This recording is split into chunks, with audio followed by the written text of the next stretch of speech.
WDRB News Alert we're following. Police swarm an area of Louisville just off I-65 after a bomb threat at a daycare. This happened on Jacob Street. WDRB's Grace Haba has been on the scene for a few hours and just spoke with the owners of the daycare. Grace.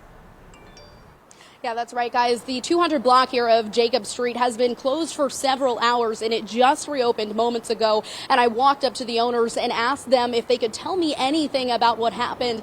And they said that this bomb threat was actually racially targeted specifically to the owners of this daycare. They said it was a very traumatic situation. And at first, when they got the first phone call, they say it came in around 8:20 this morning. The owner tells me he wasn't really sure if it was real.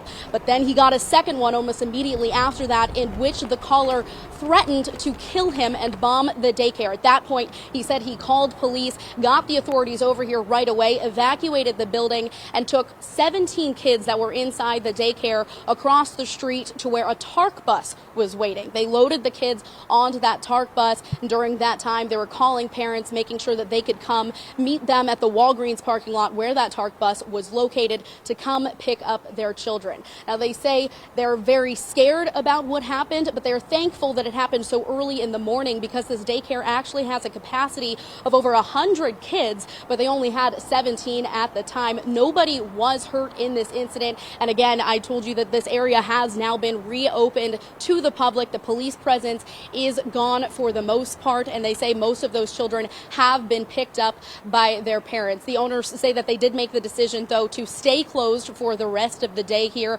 at Skills for Life, and they do plan to reopen for normal hours tomorrow morning at 7:30. Now, coming up later today on WDRB News, you'll hear more from the owners of this daycare in their own words about what they're calling a very traumatic situation.